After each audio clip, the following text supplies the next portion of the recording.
everybody, we've got a special treat for you today. We're in Cheyenne, Wyoming. Yeah, Cheyenne, Wyoming, that's right.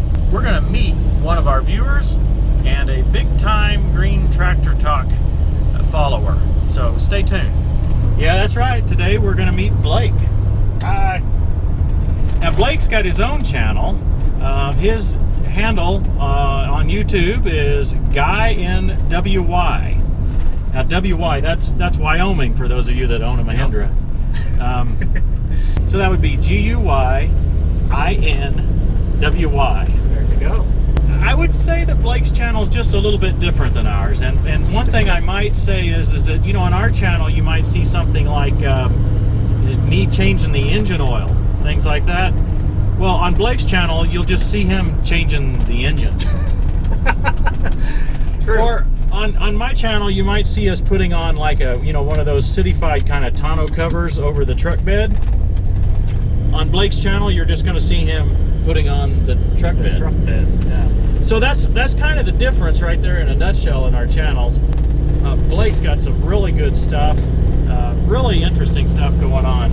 Maybe Blake, you could tell us a little about yourself. Yeah, long story short, we live in Wyoming.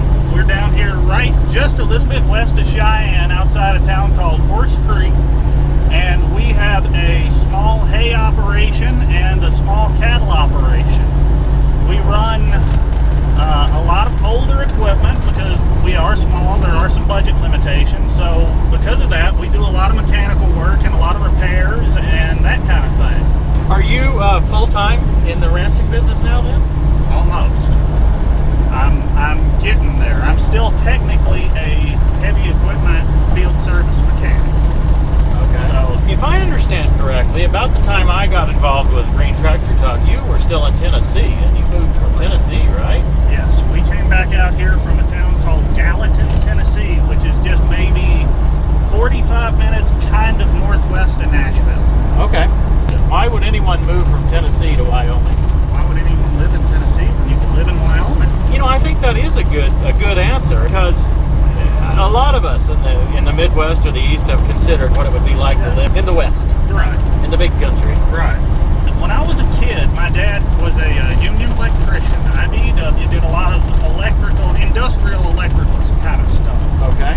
And he worked out here all across Wyoming, all across Colorado and Utah. And while I didn't technically grow up here, we were out here for 6-8 months every year. Okay. So, you know, when I got a little older, my younger sister started school, so Mom took us back to Tennessee where her family is to, you know, kind of settle down a little bit.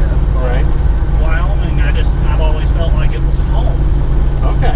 So a few years ago, the better half and I were talking, and we weren't really happy where we were. Nothing wrong with it, but we were getting the feeling it wasn't for us. Right. So he said, you know, we're not getting any younger. There's no time like the present, so let's go.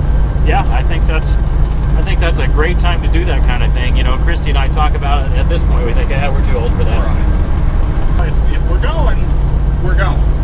So I loaded literally as much of our stuff as I could fit into the horse trailer, hooked it to the pickup I used to have, and took off. First time I came out here since I was probably 15 years old, I put all of our stuff in a storage unit, and, you know, we were committed. Yeah. So did it take you several trips then? With horses and equipment and everything, it was either 5 or 6 round trips. 1,200 miles one way. Wow. Yeah. What do you do on your ranch? Is it cattle? Is it just hay? What do you do? It is cattle and hay. We have a very small operation. Okay. And that's another difference your viewers are going to notice out here. Our definition of a very small operation is probably much different than yours at home. Yeah. Because out here, last year we had 350 acres of hay and 1,700 acres of grazing land, and we just barely qualify as an actual ranch. Wow. And you own all of that, or do you rent that? Like most farmers and ranchers, we own part of our ground, but but some of it is leased, some of it is rented, some of it is like where we're going to be cutting hay the next few days. It's a subdivision, but all the plots are approximately 40-acre plots. Okay. And a lot of these landowners, some of them have horses or something, a lot of them don't, and they don't want to go buy the equipment to mow this once a year. So we, depending on the place, depending on the exact setup, we make an agreement where sometimes we just come in and cut it for them and take the hay. Sometimes we leave part of the hay. Sometimes we buy their part of the hay back. Yeah. Just depending on the specific landowner and what they want and that sort of thing. Okay. So sometimes you make a hay on the crop share with them, basically. Correct. They get some of the hay and you get some of the hay just for doing the work. Correct. Okay. I think that's pretty standard in the Midwest, too, to do that same kind of approach. Yeah. What are some of the things we might be doing today in some of the other videos we're going to do? We've got our Heston self-propelled swather. We've got it ready to go to the field, and we need to start cutting a 40-acre plot. This hay is really not ready to be cut, and that's another difference your viewers may notice in our grass versus what they're used to seeing. But this hay is not ready to be cut. However, the property owner is pretty insistent. He wants it mowed because he wants it mowed. Yeah. So we're going to go in there a little earlier than we would really like to, and we're going to cut it and rake it and bale it. I don't know if we'll do all of that this weekend, but over the next couple of days, we have an older Heston round baler that we've got to replace a couple of belts in. Okay.